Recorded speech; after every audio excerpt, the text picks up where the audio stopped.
AICC से नियुक्त किए गए 17 ऑब्जर्वर के आने का सिलसिला प्रदेश में शुरू हो चुका है, जिसके बाद कांग्रेस में जिला अध्यक्ष पद को लेकर दावेदारी की जंग तेज हो गई है।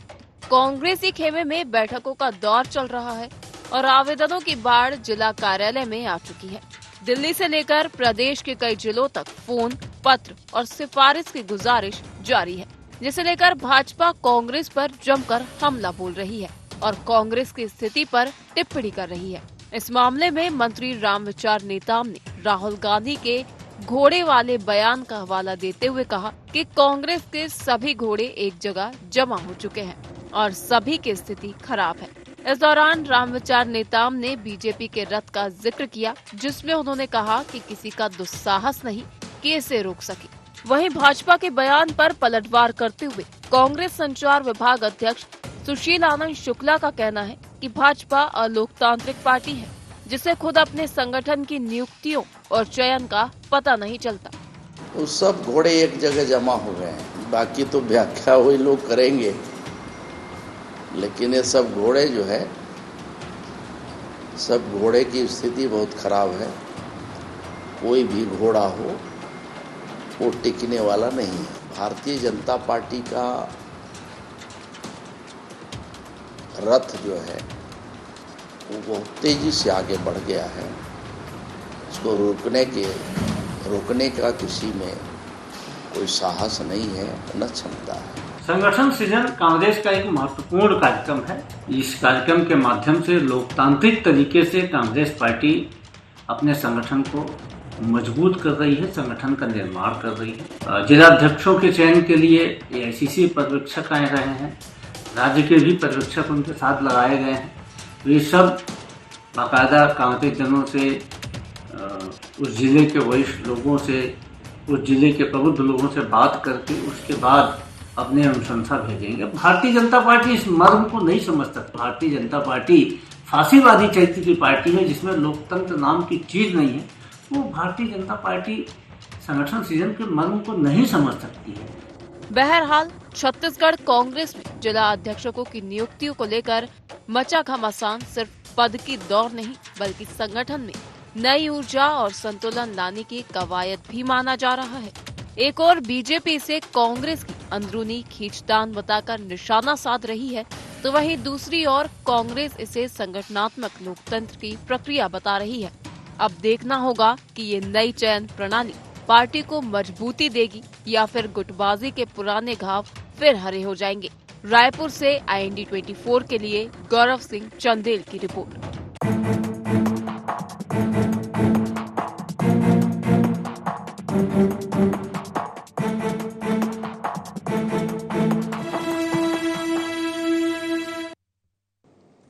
नमस्कार, जय जोहार गुहार। छत्तीसगढ़ में आप सभी का स्वागत है। मैं हूं आपके साथ दिव्यांशु जोशी। तो जिला अध्यक्षों की जंग, जी हां, छत्तीसगढ़ कांग्रेस के अंदर एक बार फिर से कुर्सी को लेकर के कोहराम मचा है।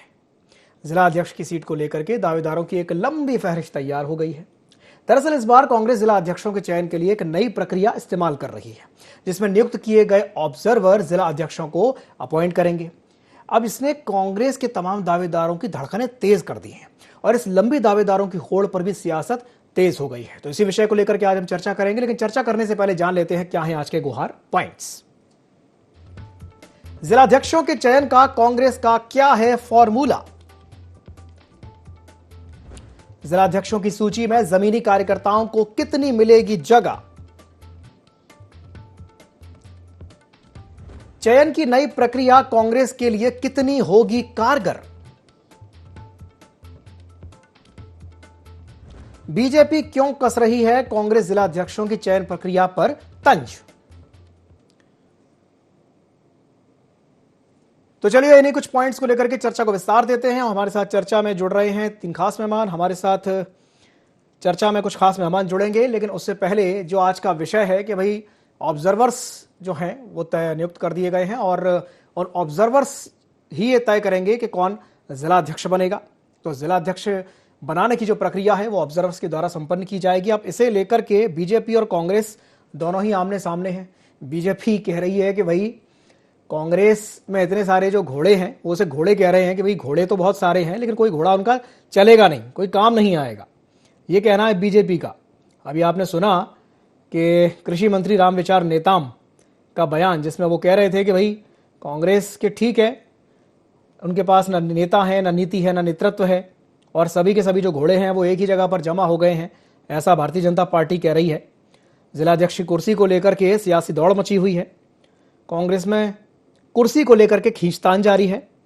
अब ये बड़ी बात है, ये देखना काफ़ी दिलचस्प होगा कि आखिर कौन जिलाध्यक्ष बनेगा। कांग्रेस के जो 17 ऑब्जर्वर्स हैं वो जिलाध्यक्षों का जो भविष्य है उसको तय करेंगे। तमाम जिलों में दौरे करके आवेदनों और दावेदारों की जो रिपोर्ट है वो ली जाएगी। अब दावेदारी की जंग में हर खेमे में हलचल जो है वो तेज हो चुकी है। काफ़ी हलचल इस वक्त कांग्रेस में देखी जा रही है। जिस तरीके से जो ऑब्जर्वर्स नियुक्त किए गए हैं, 17 ऑब्जर्वर्स हैं, अब वो ऑब्जर्वर्स ये देखेंगे कि भाई जिला अध्यक्ष की जिम्मेदारी किसे सौंपी जाती है। तो वहीं इसे लेकर के बीजेपी जो है वो तंज कस रही है। बीजेपी कह रही है कि कांग्रेस में ना तो नेता है, ना नीति है, ना नेतृत्व है, और तो और वो ये तक कह रहे हैं कि कांग्रेस के सभी घोड़े एक जगह पर जमा हो गए हैं, लेकिन उनका कोई भी घोड़ा नहीं चलेगा। ये कहना है भारतीय जनता पार्टी का। कांग्रेस और बीजेपी इसे लेकर के आमने सामने हैं। कांग्रेस इसे एक लोकतांत्रिक प्रक्रिया बता रही है कि भाई ये एक लोकतांत्रिक प्रक्रिया है, एक प्रोसेस है, और इस प्रोसेस के थ्रू ही जो जिला अध्यक्ष हैं उनका चयन किया जाएगा। जिला अध्यक्षों की उनका जो सिलेक्शन होना है वो इसी प्रोसेस के थ्रू होना है। और इसी बीच बीजेपी कांग्रेस पर तंज कस रही है।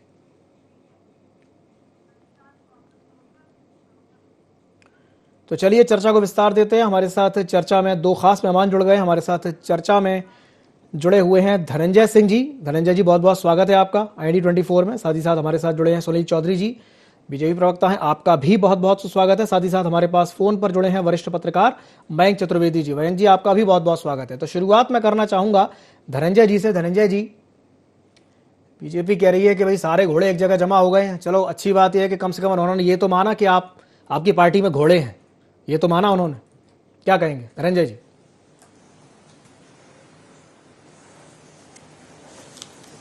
देखिए दिव्यांशु जी, रामविचार नेताम जी भारतीय जनता पार्टी के वरिष्ठ नेता हैं, और कांग्रेस का भी जो संगठन सृजन कार्यक्रम चल रहा है उस पर वो टिप्पणी कर रहे हैं कि सारे घोड़े एक जगह इकट्ठा हो गए हैं।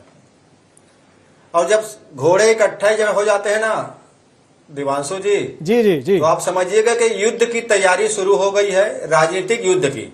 जो प्रदेश में कुशासन की सरकार है, भ्रष्ट सरकार है, जो अपराधियों को संरक्षण देने वाली सरकार है, उसके खिलाफ कांग्रेस पार्टी के जो घोड़े हैं युद्ध के लिए तैयार हो रहे हैं जी।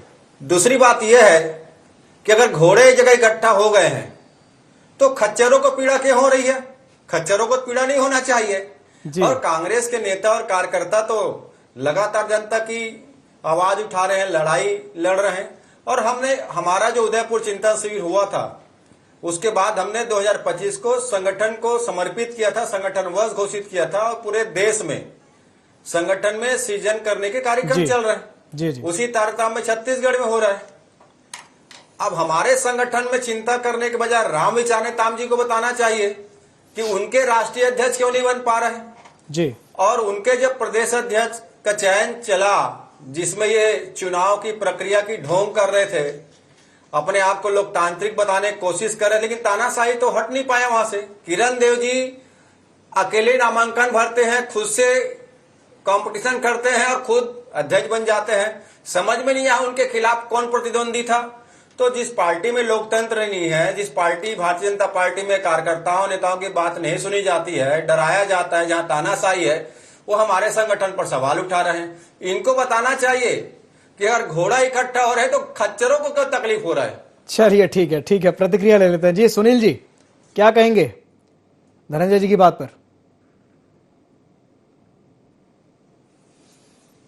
जी राम राम, जय जोहार, जय छत्तीसगढ़, जय जोहार। देखिए, घोड़े का जो विषय आया है ना, ये घोड़े का विषय तो कांग्रेस के ही राहुल गांधी जी ने दिया था। उन्होंने बताया था कि हमारी पार्टी में लगड़े घोड़े भी हैं, हमारी पार्टी में बारात के घोड़े भी हैं, तो वही घोड़े इकट्ठे लोग कर रहे हैं। और देखिए, कांग्रेस कितना भी कोशिश कर ले, गधे को घोड़ा तो नहीं बना सकती, ये बात तो तय है।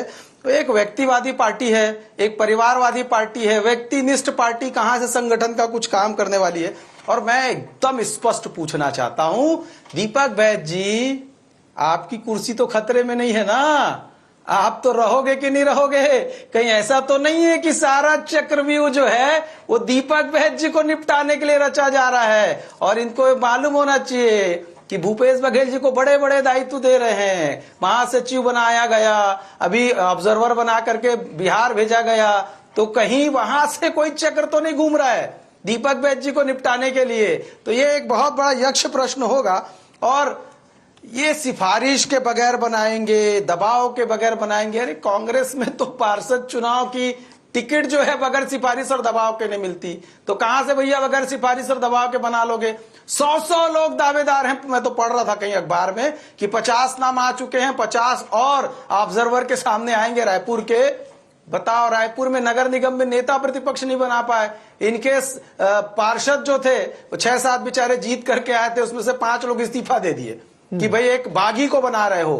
तो ऐसा चयन करते हैं इनके लोग। वो जो ऑब्जर्वर आते हैं ना, उनका चयन का आधार यही रहता है, जो व्यक्ति पार्टी के खिलाफ हो, जो जितना बड़ा भ्रष्ट हो, जो पार्टी के रीति नीति को ना मानता हो, उसी को कांग्रेस स्वीकार कर लेती है। नेता प्रतिपक्ष नगर निगम रायपुर स्पष्ट उदाहरण है। एक व्यक्ति कांग्रेस की टिकट पर जीत के आया, उसको घोषित किए, उसके बाद उसको हटा दिया और जो बाकी था उसको बना दिए। अब लड़ाई चल रही है, एक अकेला है, उधर 5 को कोई मतलब नहीं है। सुनील जी, तो आपको ऐसे तो कांग्रेस है। और इंटरेस्ट कर दूसरा, रहा हूं। हमारी पार्टी में प्रतिद्वंदिता वाला विषय नहीं होता, समन्वय होता है, समन्वय। ठीक है। थोड़ा सा आपको इंटरप्ट कर रहा हूं बीच में। वो जो बात अभी धनंजय जी कह रहे थे कि जैसे भाई कांग्रेस ये कह रही है कि हमारी एक प्रोसेस है, एक प्रक्रिया है, एक प्रोसीजर के थ्रू सिलेक्शन हो रहा है, वो प्रोसेस को होने दीजिए। अब उसमें आपको क्या दिक्कत, उसमें आपको क्या तकलीफ हो रही है? सुनील जी। नहीं, हमको क्या तकलीफ होगी?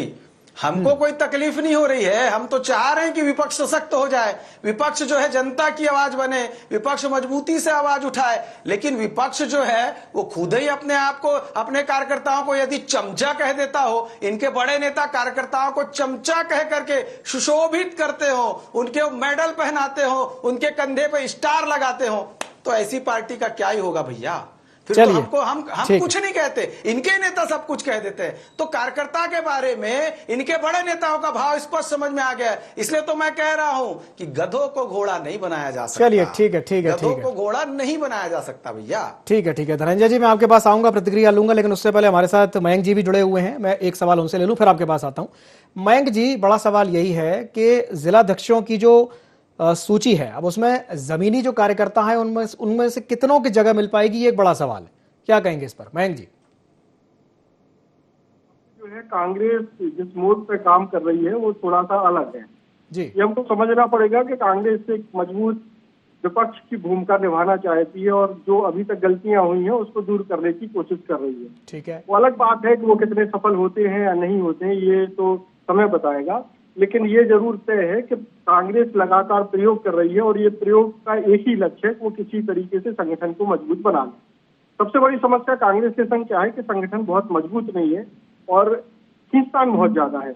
और अक्सर वैसे अगर देखा जाए तो जब भी कोई पार्टी सत्ता में नहीं होती है तो उसमें खींचतान ज्यादा होती है, और जब सत्ता में आ जाती है तो उसमें समन्वय बेहतर हो जाता है बनिस्बत इसके कि जब वो विपक्ष में बैठी होती है। तो ये समस्या जो है सारे दलों के साथ है। लेकिन अब जो है जो कोशिश तो कर ही रहे हैं ये लोग। अब ये इस पर निर्भर करता है कितनी ईमानदारी से अच्छे लोगों का चयन किया जा सकता है। सबसे बड़ा एक और आपको बात बता दें कि कांग्रेस में अभी जितने जिलाध्यक्ष हैं उसमें से अधिकतर लोग, ये धनंजय जी भी मानेंगे, वो इतने सक्रिय नहीं है, वो सबको साथ लेकर चलने की स्थिति में नहीं है। कुछ जिलाध्यक्ष तो ऐसे हैं कि अगर उनसे 50 लोगों की भीड़ जुटाने का एक लक्ष्य दे दिया जाए अचानक से कि आज जो है उनको 50 आदमी जुटाने हैं, तो वो जुटाना उनके लिए बहुत ही दुरूह काम हो जाता है। और ऐसे में जो है अभी बहुत सारे मुद्दे भी हैं, कांग्रेस को उठाने के लिए बहुत सारे मुद्दे हैं, लेकिन उनकी स्थिति बन नहीं पा रही है। तो हो सकता है कि कांग्रेस एक अच्छा नेता चाहती हो, हर जिले में एक अच्छा जिलाध्यक्ष मिल जाए जो संगठन को लेकर के चल पाए। अभी तो बहुत स्थिति बहुत बेहतर नहीं है, बहुत सारी जगह बहुत सारी खींचतान है, और जब ये खींचतान होती है तो फिर विपक्ष मजबूत कहाँ रह पाता है। तो आप देखिए कि जितने भी जनहित के भी मुद्दे हैं उनमें कांग्रेस बहुत मजबूती से खड़ी हुई दिखाई नहीं देती। ठीक है, धनंजय जी, आपकी प्रतिक्रिया, आपका रिएक्शन।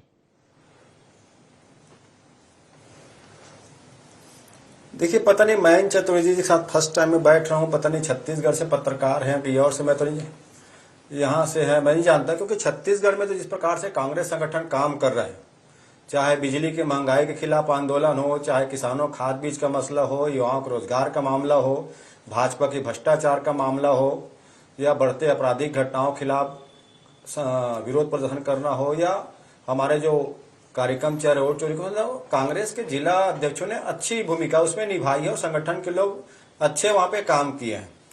हो सकता है मयंक चतुर्वेदी जी की जानकारी में ना हो, इस बात में इनकार भी नहीं करता।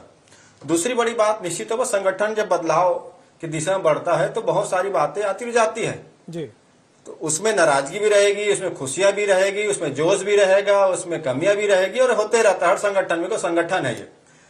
और निश्चित तौर पर आप देखेंगे जो 21 महीने में सहाय की सरकार जो खुद को सुशासन का दावा करती है ना, वो तो असल में प्रदेश जनता को दुशासन की सरकार कर रही है। खाली अराजकता, अत्याचार और न जाने कितने प्रकार के जनता के ऊपर जो है परेशानी का सबब बन चुकी है। तो कांग्रेस संगठन अपना दायित्व निभा रहा है। अब सवाल ये उठता है कि भाजपा को कांग्रेस के संगठन से ऐसे परेशानी क्यों हो रहा है? भाई आप अपने संगठन को देखिए, हम अपने संगठन के लिए जिम्मेदार हैं, लेकिन ये बात स्पष्ट है, कांग्रेस जो मजबूती के साथ दीपक बैज जी के नेतृत्व में जो हम प्रदेश के जनता की आवाज उठा रहे हैं, इससे इनके पेट में दर्द हो रहा है। तभी तो दीपक बैज जी के लोग बार बार रेकी करा रहे हैं, मुखबिरी करा रहे हैं। तो ये तो समझ में आता है ना कि सरकार में बैठे लोग काम नहीं कर पा रहे हैं।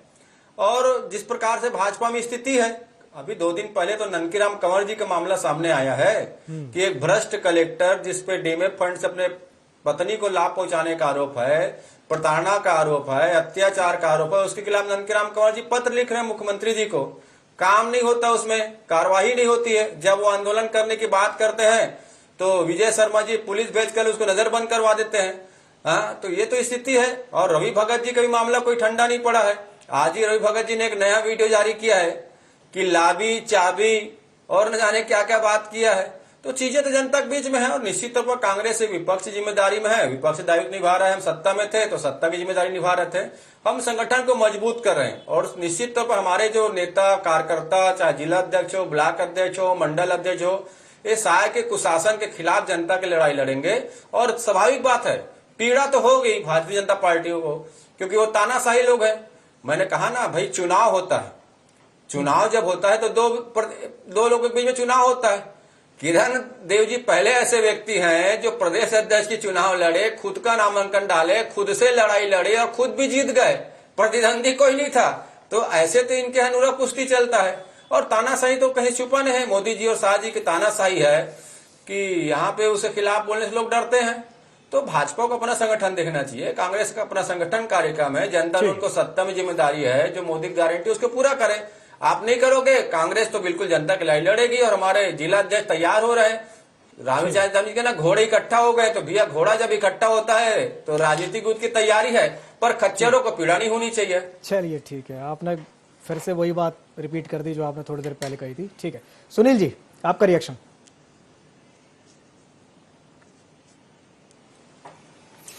देखिए, मैं बार बार कह रहा हूं, कांग्रेस यदि अपने संगठन को मजबूत कर रही तो हमें पीड़ा नहीं होती है, पीड़ा इनके खुद के लोगों को होती है। इनके यहाँ कांग्रेस कौन सी कांग्रेस है समझ नहीं आता। भूपेश बघेल जी की कांग्रेस अलग कांग्रेस है, टीएस बाबा की कांग्रेस अलग कांग्रेस है, दीपक बैज जी की कांग्रेस अलग कांग्रेस है, मोहन मरकाम जी की कांग्रेस एक अलग ही कांग्रेस थी। ऐसे बहुत सारे कांग्रेस है इनकी। अब ये कौन से उसमें क्या दबाव, क्या समन्वय, कैसा क्या करना चाहते हैं, सिफारिश से बनेगा, क्या बनेगा, कैसे बनेगा, ये तो खैर इनका ही विषय है, उसमें मैं बहुत जाना नहीं चाहता। लेकिन हाँ, एक चीज ये है कि कांग्रेस के नेताओं के विषय में सबको याद है। अब ये बोल रहे थे किरण सिंह देव जी, मैंने बताया हम लोग प्रतिद्वंदिता नहीं, हमारे यहाँ समन्वय का विषय है कि सब सहमति से एक नेता का चयन किया और वो हमारे नेतृत्व कर रहे हैं और भली बात ही बेहतरीन तरीके से कर रहे हैं। अरुण साव जी हमारे अध्यक्ष बने थे, देखे कि उखाड़ फेंके इस सरकार को। एक भूपेश बघेल जी की सरकार को। तो विषय वही है। दूसरा, ये बार बार कह रहे हैं कि हमारी सरकार भूतो न भविष्यति वाली सरकार है, माननीय विष्णुदेव साय जी की सरकार है। इनकी तो कालनेमी वाली सरकार थी, छद्म रूप धारण करते रहो और बोलो छत्तीसगढ़ियावाद और बाहर के लोगों को राज्यसभा का सांसद बना दो। उसके बाद भ्रष्टाचार में इनके पूर्व मुख्यमंत्री के सुपुत्र अभी जेल में है, उसके अलावा इनके अधिकारी जेल में है, बड़े बड़े घपले घोटाले खुलते ही जा रहे हैं, फेहरिस्त बंद ही नहीं होती है। तो कुल मिलाकर के कांग्रेस की स्थिति जमीन में तो धराशायी है। कांग्रेस, इनके कार्यकर्ता बेचारे जवाब भी नहीं दे पाते हैं। हो सकता है इसलिए बदलना चाहते हो कि भैया कुछ ऐसे लोगों को लाओ, इन चेहरों को लोग भ्रष्टाचारी मान बैठे, लेकिन पूरे दल के साथ ये स्थिति है तो ये ऐसे ही होगा। और भारतीय जनता पार्टी बहुत सशक्त है। भाजपा की हमारी सरकार ने जो नक्सलवाद के खिलाफ कार्रवाई की है, जो प्रधानमंत्री आवास योजना को लेकर के हम लोगों ने काम किया, छत्तीसगढ़ के विकास के लिए जो हम काम कर रहे हैं, लगातार जो लोगों के आम जन तक के शासन की योजनाओं को पहुंचाने का काम, महतारी वंदन से लेकर के सारी बातें जो है, चाहे किसानों को हम राशि देने की बात करते हैं, एक मुश्त देते हैं, भूतो न भविष्यति 3100 रुपए में, तो भाई ये सब चीजों का इनके पास कोई जवाब नहीं है और जनता इनको देखना सुनना भी नहीं चाहती कि भाई जो भाजपा ने कहा वो तो कर ही दिया, तो अब ये क्या लेकर के जाएंगे। इसलिए चेहरे बदलते होंगे और चेहरे बदलने की कोशिश कर रहे हैं, लेकिन चेहरा कितना ही बदल लें। और एक बात मयंक जी अभी बैठे हैं, पत्रकार हैं, वो भी बहुत अच्छी बात बोल रहे। दिवांशु जी, एक बात और मैं कहना चाहता हूं, बार बार ये कह रहे हैं कि घोड़े बड़े तैयार हैं, अब जंग की तैयारी है, तो इनको याद रखना चाहिए आपके घोड़े जरूर तैयार हैं, पर आपका मुकाबला भारतीय जनता पार्टी के शेरों से होगा। तो शेर होता है, आप कुछ भी कर लें, शेरों का मुकाबला आप नहीं कर पाएंगे, याद रखिएगा इस बात को। मुझे तो ये समझ में नहीं आता, ये घोड़ा, खच्चर, गधा, शेर, कहते हैं ना कि इंसान की फितरत इस तरह की है कि अगर उसको शेर कह दो तो खुश हो जाता है, जानवर कह दो तो बुरा मान जाता है। चलिए ठीक है। सुनील जी, अभी एक बात और वो कह रहे थे, धनंजय जी ननकी राम कंवर को लेकर के कुछ कह रहे थे, अब उस पर कुछ जवाब देंगे आप कि उनके साथ जो हुआ है अभी कुछ कहेंगे उस पर? सुनील जी। नहीं, ननकी राम कंवर जी बहुत स्पष्ट रूप से जनता के हितों की बातों को उठाते हैं। आप देखेंगे इसके पहले भी उन्होंने बहुत सारी शिकायतें की, जांच हुई, भ्रष्टाचार पाया गया। उनके हमारे वरिष्ठ आदिवासी नेता, उनकी हर बात को गंभीरता से संगठन भी लेता है, सरकार भी लेती है। उन्होंने जो कहा है उस विषय को लेकर के जांच जारी है। उसके बाद वो कार्यालय आए थे, प्रदेश अध्यक्ष जी से बात हुई, बहुत खुश होकर के, संतुष्ट होकर के गए हैं। आप देखे होंगे सोशल मीडिया में फोटो वीडियो भी जारी हुआ था। तो कुल मिलाकर के हमारे यहाँ समन्वय है। बात कहते हैं लोग, लेकिन समन्वय के आधार पर उसका समाधान होता है। इनके यहाँ क्या होता था, मैं याद दिला दूं क्या, कि एक विधायक कहता था कि टीएस बाबा मेरी हत्या करवाना चाहते हैं, बृहस्पति सिंह, और बहुत सारी बातें मैं बोलना नहीं चाहता। ठीक है, मत बोलिए, बदल जाएगा, विषय से भटक जाएंगे। याद रखना चाहिए, ठीक है, धनंजय जी, हम समन्वय से काम करते हैं। ठीक है, धनंजय जी उंगली उठा रहे हैं, कुछ कहना चाहते हैं। जी धनंजय जी बोलिए। इन्होंने एक बात अच्छी कही कि ननकीराम कंवर जी जनहित के मुद्दे को उठाते हैं जी, और उसमें सरकार जांच करती है, वरिष्ठ नेता भी बताए हैं। तो यही तो सवाल उठता है ना कि मुख्यमंत्री जी को पत्र लिखते ननकीराम कंवर जी, 14 बिंदुओं का कलेक्टर पर आरोप लगाते हैं, कार्यवाही नहीं होता। जब धरना की बात करते हैं तो उसको पुलिस से नजरबंद करवा देते हैं, और ननकीराम जी कह रहे हैं कि मेरे को विष्णु साय जी ने अपहरण करवा दिया। तो जब सारे चीज उसके अच्छे हैं तो अभी तक कलेक्टर को हटाया क्यों नहीं गया, उसके खिलाफ जांच क्यों नहीं की गई, और दबाया तो ननकीराम कंवर जी को जा रहा है। तो सब कुछ जनता के बीच में है। बिल्कुल, सारी चीजें कहीं ना कहीं सामने आ रही हैं। चलिए मयंक जी के पास में वापस जाना चाहूंगा। मयंक जी, बड़ा सवाल ये भी है कि जो जिलाध्यक्षों की जो ये चयन की जो नई प्रक्रिया है, ये आपको क्या लगता है कांग्रेस के लिए कितनी कारगर साबित होगी? मयंक जी। देखिए, ये तो एक नया प्रयोग है, ये प्रयोग का नतीजा क्या होता है ये तो सिलेक्ट होने के बाद पता चलेगा। हाँ, लेकिन ये जरूर है कि जो मौजूदा प्रक्रिया थी उसको एक तरीके से कांग्रेस ने ये तो माना है कि इस प्रक्रिया से एक अच्छा जिलाध्यक्ष का चयन नहीं हो पा रहा है, क्योंकि जो स्थिति है कांग्रेस की हर जिले में, उससे इसका मतलब ये है कि जो मौजूदा जिलाध्यक्ष है उससे संतुष्ट नहीं है। अगर मान लीजिए किसी जिलाध्यक्ष को रिपीट किया जाता है तब तो लगेगा कि हाँ, ये ठीक काम कर रहा है, लेकिन वास्तविकता ये है कि कांग्रेस में संगठन कमजोर है, और इस बात को कांग्रेस जब तक स्वीकार नहीं करेगी तब तक उसका इलाज संभव नहीं है। ये अलग बात है कि धनंजय जी फिर से ये कह सकते हैं कि मयंक जी कहाँ के पत्रकार हैं, छत्तीसगढ़ के हैं या बाहर के हैं, ऐसा कह करके झुठला सकते हैं, लेकिन सच यही है कि आपका संगठन कमजोर है, और जब तक आप उस संगठन को कमजोरी को दूर नहीं करेंगे तब तक आपका दोबारा सत्ता में लौटना मुश्किल हो जाएगा।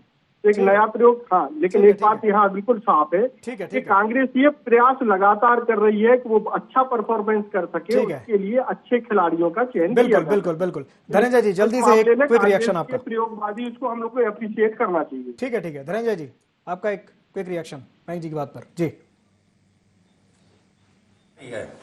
जैसे भाजपा नेता बोलते हैं ना, नरेंद्र मोदी जी कांग्रेस मुक्त भारत, कांग्रेस मुक्त भारत, कांग्रेस के संगठन कमजोर, मुझे लगता है कि पत्रकार महोदय जी को इन सब चीजों से थोड़ा बचना चाहिए, निष्पक्ष बात करनी चाहिए। अगर कांग्रेस का संगठन कमजोर होता तो मुझे नहीं लगता कि नरेंद्र मोदी जी से लेकर पूरे उनके सरकार, पूरी आरएसएस, पूरी भारतीय जनता पार्टी कांग्रेस के खिलाफ खड़ी नहीं होती। जो कमजोर है उसके खिलाफ कौन क्यों खड़े होंगे? तो ये तो समझ में आता है कांग्रेस कितना मजबूत है, तो सही बात है। तो मयंक जी थोड़ा सा लिहाज करिएगा, बिना ऐसा बोल देना अच्छी बात है, लेकिन कम से कम मैं अगर आपसे कह दूं कि मयंक जी की पत्रकारिता मुझे संदेह तो गलत हो जाएगा, मेरे लिए गलत हो जाएगा। व्यक्तिगत उस पर मत जाइए। कम से कम थोड़ी सी चीजों को अच्छी बात करनी चाहिए, निष्पक्ष ये कह सकते हैं।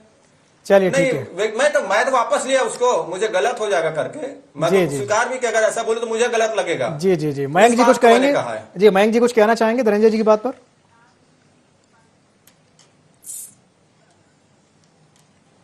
मयंक जी मेरी आवाज आप तक पहुंच रही है? चलिए लगता है मयंक जी से हमारा संपर्क टूट गया है, कोई बात नहीं। हाँ सुनील जी कुछ कहना चाह रहे हैं? जी जल्दी से अपनी बात पूरी रखिए। जी दिव्यांशु जी, एक ही बात है, कांग्रेस को थोड़ा सा हमेशा मीठा मीठा नहीं, थोड़ी कड़वी बातों को भी स्वीकार करना चाहिए। और वास्तव में जो पत्रकार जो देखता है निष्पक्षता से, वो अपने विषय रखता है। यदि उन्होंने, मयंक जी ने बहुत अच्छे से अपना विषय रखा है, तो निश्चित रूप से वो देख करके समझ करके रखे होंगे। चिंतनशील व्यक्ति है, पत्रकारिता कर रहे हैं, निश्चित रूप से इतना तो जानते जो भी कमजोरी रह जाती है उसको सुधार करने की आवश्यकता होती है। कोई बोल रहा है तो जी सुनील जी आपको रोकना चाहूंगा, समय की बाध्यता की वजह से क्षमा चाहूंगा, समय की बाध्यता की वजह से। हमारे संगठन हम सुनते हैं। ठीक है चलिए ठीक है, समय की बाध्यता के चलते इस चर्चा को समाप्त करना चाहूंगा। बहुत बहुत धन्यवाद आप तीनों मेहमानों को हमारे साथ जुड़ने के लिए और चर्चा में शामिल होने के लिए। IND गुहार में फिलहाल के लिए इतना ही, दीजिए इजाजत, नमस्कार।